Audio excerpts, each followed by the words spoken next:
long before the modern world defined intelligence.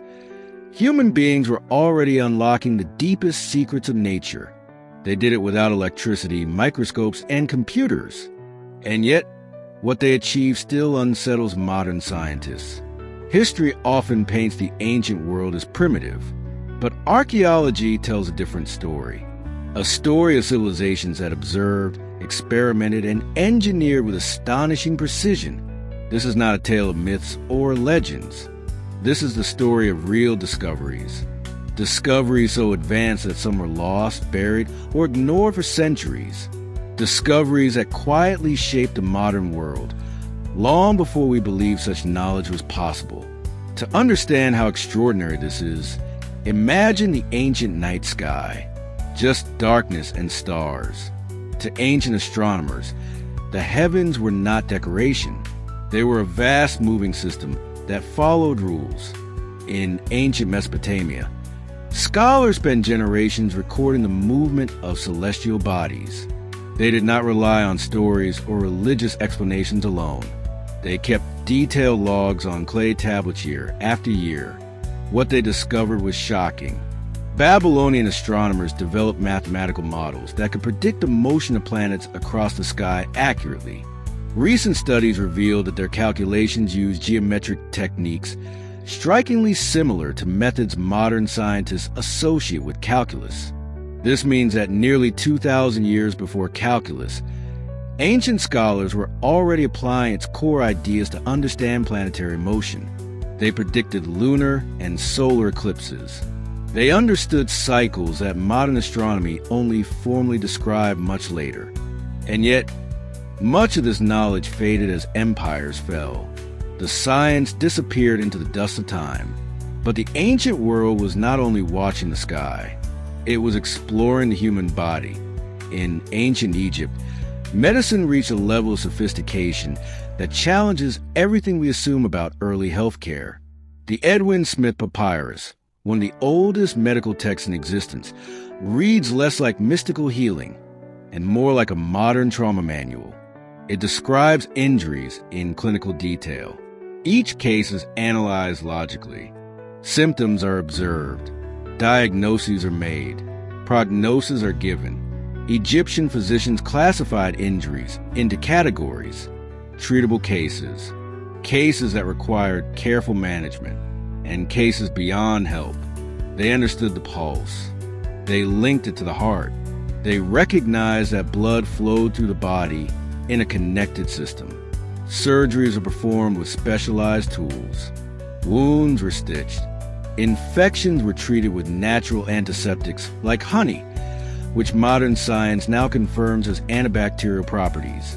This was applied medical science. Across the Indian subcontinent, knowledge took a different form.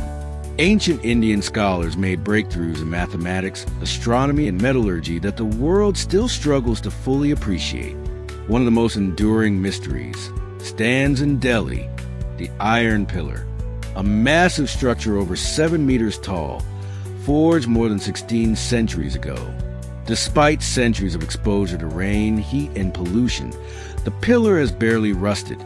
Modern metallurgists studied it expecting to find some hidden coating or modern contamination. Instead, they found something far more unsettling. The pillar's corrosion resistance comes from a precise control of chemical composition during forging. Ancient metalworkers deliberately managed phosphorus levels and forging temperatures in ways that created a self-protecting oxide layer. India's ancient scholars also calculated the length of the solar year with remarkable accuracy. They proposed early models of gravity. They described atomic theory in philosophical texts long before the word atom existed in modern science. Meanwhile, in ancient Greece, a discovery waited underwater for nearly 2,000 years to be found. In 1901, sponge divers recovered fragments of a corroded bronze object from a shipwreck near the island of Antikythera. At first, it appeared to be nothing more than debris, but as scientists examined it, something extraordinary emerged. Inside the fragments were gears, designed with mathematical intent.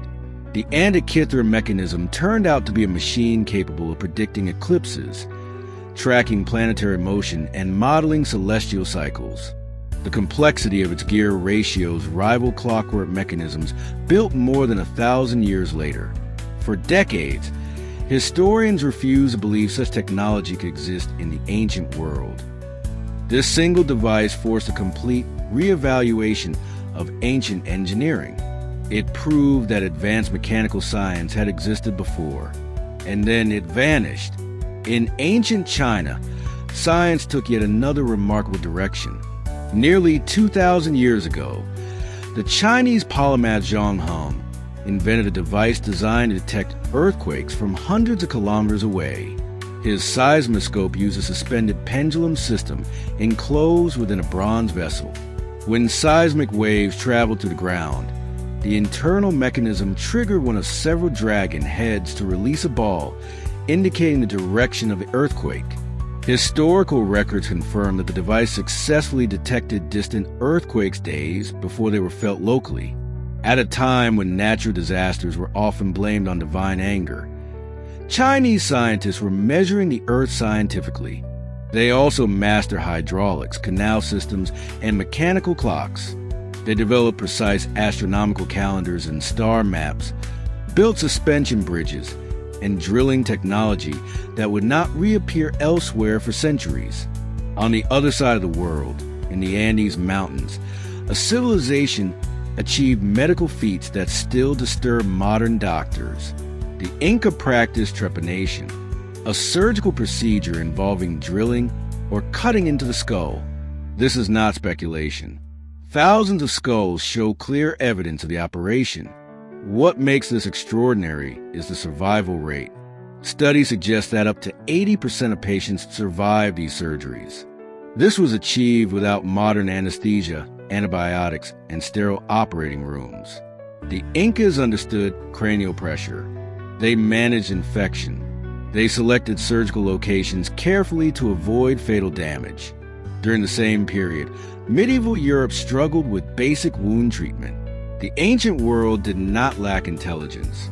It lacked preservation. Knowledge is fragile. It depends on transmission. When libraries burned, entire scientific traditions disappeared with them. The Library of Alexandria alone is believed to have contained centuries of accumulated knowledge from across the ancient world. Mathematics, medicine, engineering, astronomy, much of it was lost forever. What survives today are fragments, enough to tell us that ancient civilizations were not stumbling blindly through ignorance. They were exploring reality with disciplined curiosity. They tested ideas. They observed patterns. They engineered solutions. Civilizations rose. Knowledge advanced.